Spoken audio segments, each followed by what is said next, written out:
Welcome to Autism Approved, brought to you by Enzymedica. Now here's your host, Kristin Selby Gonzalez.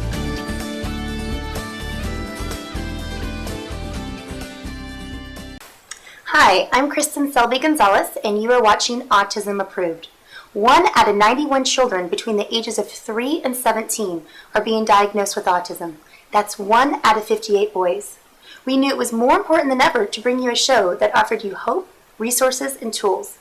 Well, today we have a very important guest. His name is Dr. Alan Lewis, and we are here talking to him about some of the treatments that he's using and seeing good results with our children on the spectrum. So thanks for being here. Thanks for having me.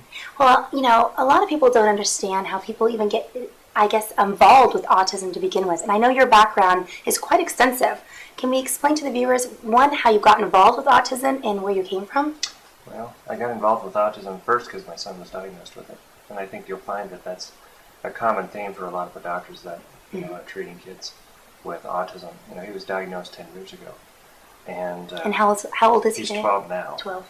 And when he was diagnosed, as many families are told, we were told there was really not much you could do. And with time, and exploration, we found, yes, well, there's behavioral therapy. Mm-hmm. And ultimately, there is medical things that you can do, though that wasn't readily apparent 10 years ago. And that's part of where, my career has developed from, searching to help him and finding things and then learning how to implement them in my patients. My training is general pediatrics. So as you can imagine, I was a little shocked when I found that there was not much that could be done. And I'm just so much more blessed now that I know that there's things that can be done to help kids and that we can help, most kids show improvement. Now, your son was diagnosed then around 2? He was diagnosed about 2. Now, how is he doing now? Well, he's doing phenomenal in comparison to the way he was when he started. He was nonverbal and tantrum about 6 hours a day. Mm. Now he's mainstreamed in school and coming along. Wonderful. And as many people talk about, you just have to accept your kids for who they are. But, the challenge as a parent is to try to help them be the best they can be. I think that's so true. Yeah, and he's come along such a long way.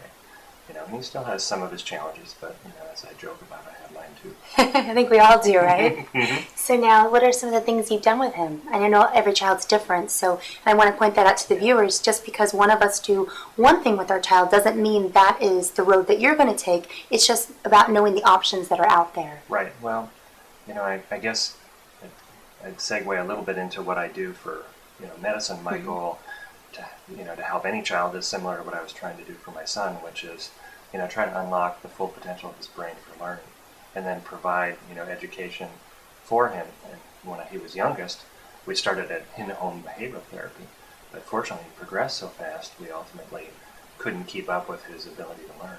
Mm-hmm. So I was fortunate at the time then to find a new job, and in a school district that he's thrived in. Wonderful. So it was the pairing that really helped.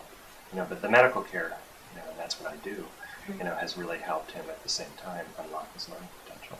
Now, have you done biomedical treatments, diets? We've done all that, exactly. And the core, I guess I would say, that I continue to do now are the things that I saw that were profound for him. Not necessarily simple, well, I guess I could say almost simple, but not necessarily easy. Yes. You've heard about, specific diets. Casein gluten-free diet for him was phenomenal. I mean, he all of a sudden just started to come out of his shell, pay attention to programs and make, improvements. But he had other symptoms too, anxiety, and it turns out treating with specific nutrients can help that, and getting rid of his anxiety, that also helped him in many ways. Now, what are some of the treatments you would use or consider, I guess, for anxiety? Because we see so many kids who are constantly in that fight or flight moment, right? Mm-hmm. Covering their ears, they're really afraid to go into new environments, and trying to get them to learn seems to be almost impossible because they're constantly in this kind of state of arousal. That's right, and I think that's one of the key things that I really look for. Is I think anxiety can be overt, as many people see, the kids that are either chewing on their fingernails or, aggressive or trying to isolate themselves, but it can be internal too. And at various stages of intellectual development, we're dealing in autism and a developmental disorder. It may at one age be one way, at another age be different. And really, to answer your question, one of the greatest things I find is actually, the methods that I learned while I was the medical director at the Fiber Treatment Center. It's targeted nutrient therapy. So really, many people think about nutrient therapy as giving a multivitamin. You can't necessarily do that. We deal with deficiency states as much as we deal with overload states. Mm-hmm. So if you give too much of something, you might ultimately trigger something as well. So it's, using history, physical exam, and targeted labs to find out what's a problem. For example, in anxiety, it could be high copper. Mm-hmm. And another is something called pyrrole disorder, which is really a functional deficiency in vitamin B6. And, it's interestingly enough, it's something that I find commonly. And it's also one of the reasons Dr. Bernie Rimland, the founder of Defeat Autism Now and ASA, saw improvements with vitamin B6 magnesium, because that's some of the core treatment. So it's looking at their specific biochemistry, but also looking at the way they are in the family. If they have sound sensitivity, what is their environment like? What is their learning environment like? Well, because some of the things, I talk a lot about sensory integration, but right. a lot of things that are happening within our sensory processing issues come from deficiencies somewhere else. Exactly. Well, I really love the term sensory integration dysfunction, and I use it in a different way, I think. When I look at sensory integration dysfunction, I see that as one of the root problems in any person, but I use sensory integration from any abnormal response to a stimulus. So that could be an emotional response, it could be a sensory response, and we know about balance or touch or sound, but it could be a biochemical abnormality, and that all leads to a brain that actually misfires, so to speak, when it should fire correctly. And so that's why I use sensory integration dysfunction. I really like the term.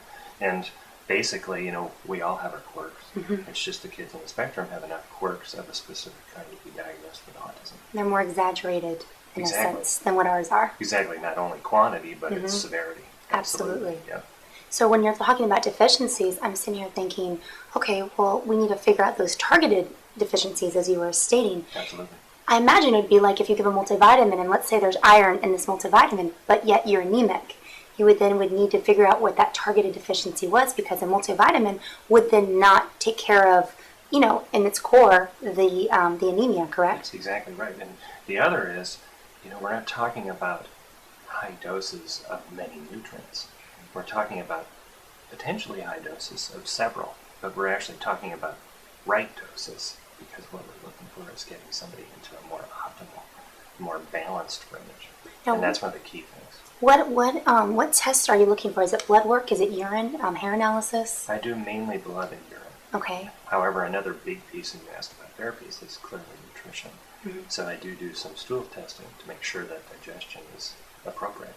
And I also find a number of kids have retained stool. So most people think of constipation as, hard to pass stools. Well, many of the kids actually go daily, but they don't go effectively. Right. And so I do an X-ray called KUB, because it helps me determine, does it look like they have a pattern of hard blocked colon, or do they look like they have stool throughout the colon, which suggests something else. And that kind of suggests that they don't have very good muscle squeeze or the ability to empty, which fits low muscle tone, poor development, and also ties into potentially a need for other nutrients. Carnitine is one of them. Well, and again, if we're not absorbing our vitamins and nutrients, how can we have proper brain function, right. Going on in the body? Right. So here, I'm thinking of my own son, who is 9 and yet was diagnosed with failure to thrive and celiac and autism, and the whole list goes on, right? And yet he didn't grow for several years, and I was giving him the cleanest diets I could come up with, gluten-free, casein-free, specific carbohydrate, body ecology, and giving the different supplements. And until we could help his gut heal and seal, is where we started seeing the bowel movements starting to form. After we started seeing him being able to, as you said, empty out, all of a sudden he started to grow. His speech started to do better. He was potty trained. He potty trained himself. Yep. I mean, these things happen, and I think a lot of viewers out there, when you have a child and you're throwing everything at them and something's not working, we got to figure out why. It's not about, okay, they need vitamin C or maybe they need B vitamins. We need to figure out, one, why they need them to begin with. Like, why is their food not sufficient enough? Right. Why are they not absorbing it to begin with? There's that deficiency. So I'm loving what you're talking about, the different tests that you're looking at. I think that's so important. It's not just you read a book and say, okay, all these other kids are doing it. And I think that's the biggest problem I'm seeing in the autism community, just this my own personal opinion, is we're reading these books. There's lists and lists of different supplements parents will take, or they go to a blog and they say, oh, this child got better if they took extra zinc, or this child got better if they took extra whatever. Right. And then